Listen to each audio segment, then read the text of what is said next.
आपण पाहताय प्राध्यापक डॉक्टर मच्छिंद्र सत्य यांचे लोकसंवाद न्यूज. सत्य जे तुमच्या समोर. राज्यामध्ये आता नवीन नियम मोडणाऱ्या आणि अवैध वाहतूक करणाऱ्या वाहनांचे परवाने थेट रद्द होणार आहेत.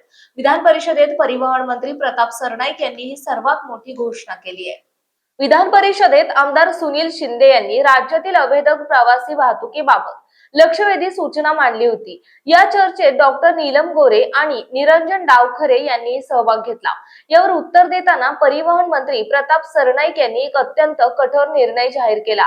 अलीकडेच राज्यात घडलेल्या 2 भीषण अपघातांमध्ये तब्बल 24 जणांना आपला जीव गमवावा लागला होता. या दोन्ही अपघातांमध्ये मालवाहू वाहनातून बेकायदेशीरपणे प्रवासी वाहतूक केली जात असल्याचं समोर आलं होतं.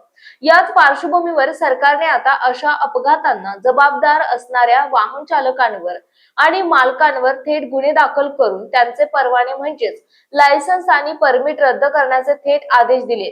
अवैध वाहतूक का वाढते? कारण अनेक मार्गांवर सरकारी बसेस वेळेवर मिळत नाहीत. हीच अडचण ओळखून सरकारने मोठा दिलासा दिलाय.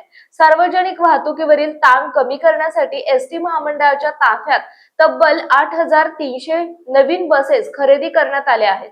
एवढंच नाही तर ज्या मार्गांवर प्रवाशांची गर्दी जास्त आहे तिथे सध्या दर तासाला एसटी बस सोडली जाईल आणि पुढील 2 ते 3 महिन्यात दर अर्ध्या तासाला बस सेवा उपलब्ध करून देण्याचा सरकारचा मानस आहे. तसेच ग्रामीण आणि दुर्गम भागासाठी 100 नवीन मिनी बसेस देखील सुरू करण्यात आल्या आहेत. याशिवाय ग्रामीण भागातील शेतकरी कुटुंबांना लग्नसराई सारख्या प्रसंगी अगदी माफक आणि स्वस्त दरात एसटी बस उपलब्ध करून देण्याची एक अभिनव योजना सरकार आणत आहे.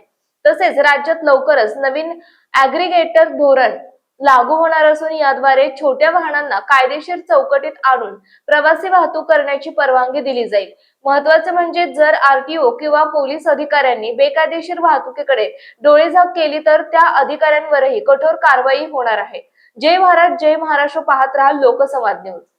उपस्थित केला त्या अनुषंगाने मी सन्माननीय सदस्य सुनील शिंदे यांना सांगू इच्छितो की अशा प्रकारे बेकायदेशीर जर कोणी प्रवासी वाहतूक करत असेल त्याचा परवाना रद्द करण्याच्या सूचना मी केलेल्या आहेत. शेवटी हे आपलं कायदे मंडळ आहे. ह्या कायदे मंडळामध्ये अशा प्रकारे जर चुकीच्या पद्धतीने कोणी काम करत असेल तर कायदा बदलण्याचे सुद्धा आपल्याला ते अधिकार प्रदान केलेले आहेत. आणि जर तसा कायदा नसेल, जर त्याच्यावर कडक कारवाई करण्याच्या सूचना देऊनही आमचे अधिकारी जर कारवाई करत नसेल तर त्या अधिकाऱ्यांवर कारवाई करण्यात येईल. आणि कायदा नसेल तसा कडक कारवाई करण्याचा तर त्या कायद्यामध्ये सुद्धा बदल करण्यात येईल आणि तशा सूचना आपण संबंधित विभागाला आपल्या विभागाला देऊ. हा पहिला प्रश्न.